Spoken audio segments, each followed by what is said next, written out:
isang hindi magandang araw, hindi magandang umaga sa inyo lahat. So, mga tropa, mga kalapad siya, no?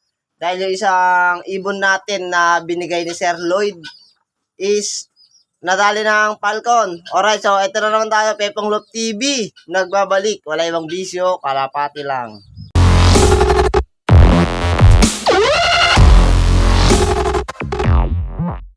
Yung umaga, mga tropa, mga kalapatid, is meron tayong ooperahan na ibon. Yung isang ibon natin na binigay ni Sir Lloyd, yung walang singsing. Yung Alphonse natin, mga tropa, no? Na pang-i-stock. Eh, siya kasi yung pasimuno sa ronda, kaya isinasama ko siya sa pagpapakawala. Siya kasi yung nagsisimula ng lipad para sumama itong ibang ibon natin, mga kalap. Kasi yung ibang ibon natin is tamad. Siya lang yung talagang makulit na ronda ng ronda. Kaya ito, andun siya sa may harapan, mga kalapatids, na dakot ng Falcon. So kahapon pa siya nadakot ng Falcon. Bali, gabi na siya dumating, mga tropa. Ngayon lang natin siya matatahi. Alright, nabutas siya sa may bandang muti. Mamaya ipapakita ko sa inyo, mga tropa, mga kalapatid. No umaga kasi, nagpakawala ako. Tapos, bigla silang nawala. Silang dalawa na lang yung nalipad. Bigla silang nawala, mga tropa, mga kalapatid. Tapos, biglang may dumaan na Falcon dito sa may taas namin. Ayun na nga. Nagkawatak na, mga kalapatid. Ang unang umuwi dito, mga bandang hapon na yon, mga bandang alauna ata, is yung lahi ni White Flight. Tapos mga bandang alas 6, ata, mga kalapatid. Isa naman, yung blue bar naman na na Alphonse yung dumating.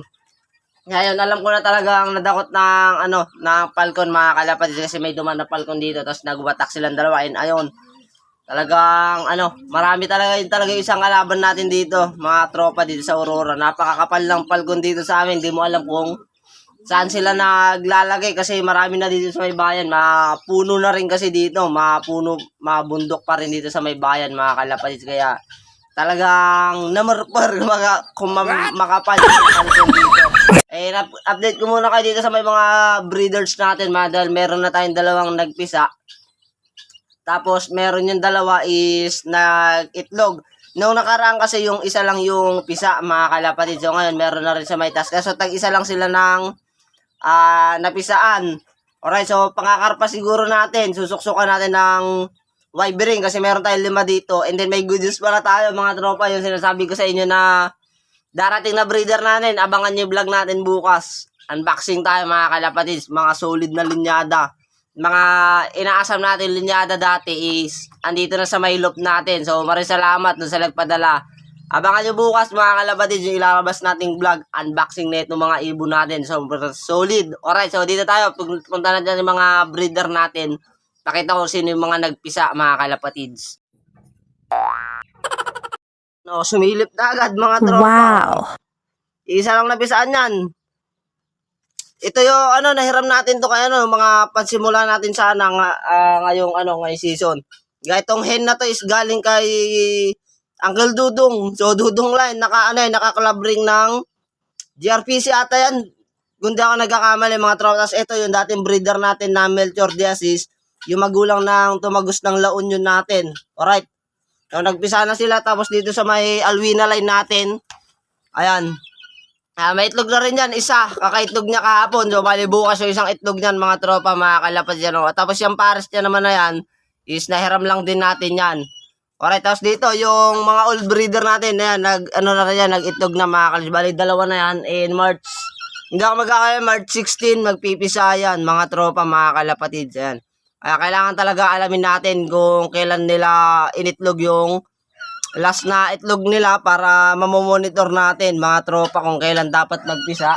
Kung kailan natin dapat talaga tignan para hindi na hayaang nabubulok dyan sa may dito sa may nest box nila o nest bowl na ganyan, mga tropa, mga kalapatids yan. Para mamonitor din natin, mga kalapatids, na kung magsisimilya yung yung mga magiging itlog nila. Kaya naglilimlim yan silang dalawa. So pag nakahabol tayo, mga tropa, maglalaro tayo ng app pa. Siguro old bird na lang. Na meron naman tayong papisa. Aso, ang balak ko kasi, October pa kasi laro ng karpa. Ang balak ko, yung mga bagong linyadang pumunta rito sa atin is doon natin sasalpak yung ibang ano natin, ring na wave ring ng karpa, and meron tayong super set mga tropa, nakakuha tayo. Alright, yan. So dito isa dun sa mga Chambalero Brothers Loop. Yan, ibon ng Chambalero Brother mga tropa. Meron na rin pisayan, isa. Ayan. Isa nga lang na pisayan niya, ayun o. Solid, kwan yan. Bali magandang inakahiyan, magiging healthy yan kasi nag-iisang susubukan nila. Ayun o. Ito yung lahi no natin, yung natatandaan nakuha natin kay Sir Labay na na Basra Pringles ni Sir Nap yan. May suksok na nun mga tropa, yung grizzle. Kasi ito yung Bruno line ng Chambalero. Masusubukan na rin natin dito. Shoutout sa Chambalero Brothers Loop. Yan mga kuys. Brother, masusubukan ko na yung linyada ng ibon nyo dito sa may Aurora. Nalulungkot. Kasi nga nakuha na ang Falcon. Alright, tuwing iinom siya is tumatagas doon sa may kanyang butsi, kanyang lalamunan. Mga kalapatid, stress pa yan.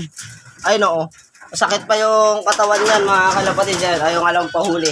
Tatahiin ko na rin to. Ayun o, ayun kung makikita nyo. Buti nga lang, yun lang yung tama nung pagkatakot sa kanya ng Falcon. Talagang grabe. So ang kasama niyang nalipad kahapon is ayun yung white flight. Ito kasi tamad pa itong dalawa na to mga kalapatid. Ang kasama niya yung white flight pa lang.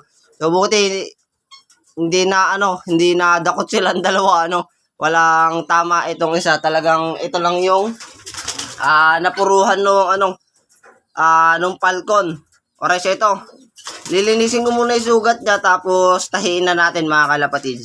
Yung blue bar, ayun yung tama nyo. Di na lang muna natin masyado ipopokus. Ayan, lilinisan ko muna, taka ko tatahiin. Ayan grabe, butas. Ayan ang butas. Lilinisan ko na lang muna. Tatanggalin ko yung balahibo sa may gilid niya. Tsaka ko tatahiin. Grabing perwisyo ng Falcon mga kalapatid. Yang hirap dito sa amin Hindi man maubos sa training talaga sa Falcon. Ayun grabe, wasak. So hindi lang pala iisa yung tama niya mga kalapatids. Ayun dalawa. Oh my God. Kala ko isa lang. Grabe Bali yan siguro nadakot. Kala ko kasi namuon dugo lang kanina. Tapos nung binuklat ko, ayan, dalawa pa rin tama. Grabe, sobrang lalaki. Kasi hindi ko na ipapakita yung pagtatahi natin kasi bawal. Baka maban tayo sa YouTube at sa Facebook, Ay, grabe. Gugupitan ko na lang muna to. Tapos lilinisan ko yung paligid. Tsaka ako tatahin. Papapakita ko na lang sa inyo. Ipapakita ko na lang sa inyo kapag natahi na natin. Ayun Grabe man, dong. Akala ko isa lang tama. Grabe. Parehas wasak. Taas at baba. So yun. So update ko na lang kayo mamaya mga tropa. Kapag ayos na kapag natahi na natin siya. So yun. Tapos na nating natahi. Natagal na lang kasi mag-isa nagtatahi. Nahirapan ako dun sa may mga kalapatids. Doon sa isang tama niya sa may hita kasi yung pinakamalaking tama niya, So ang hirap kong tinahi. Alright. Ito yung sa may butsi niya. Ayan, okay na mga tropa. Ito yung sa may hita. Ayan, kung mapapansin nyo. Ang hirap kong tinahi kasi napakalaki ng pilas mga tropa, mga kalapatids, kaya ganyan, sa may butsi niya, okay naman na. Ayan. Alright, so tinahi ko muna yung yung pinakang butsi niya dito. Yung kakargahan, pinag-iimbakan ng mga pagkain kasi talagang nabutas mga kalapad. Inuna ko muna tahiin yun, tapos tsaka tinahi yung balat niya para magsara. Yan, okay na mga tropa, mga kalapad. Wow! Then magtitingin na lang ang betadine dyan mamaya, tapos papatakan ko. Ayan, and then lalagyan natin ng Progency yung tubig niya. Tapos puro pellet, tsaka lalagyan natin ng Bayo mga kalapatid, Bayo 2. Para mas madaling matunaw, haluan natin ng Bayo 2 yung mix natin ngayon na patunga mga tropa, para mas madali siya makarecover. Ayan, okay naman na. So hopefully kayanin niya na. Ayan, Hindi ko na masyado ipapakita mga tropa. Hanggang dito na lang muna, i-update ko na lang kayo mga tropa kung ano na ba mangyayari sa kanya, kung kakayanin niya. Mga tropa, yung nangyari sa kanya kasi grabe talaga. Right, so hanggang dito na lang muna. Maraming salamat sa patuloy na sumusuporta. Inabangan nyo yung upload natin bukas, yung mga bigatin. Hindi naman mga bigatin talaga, yung mga bagong linyada na pinadala sa atin dito para magamit sa muli natin pagbabalik mga tropa. So maraming salamat. Keep safe, ingat, happy flying mga kalapatids.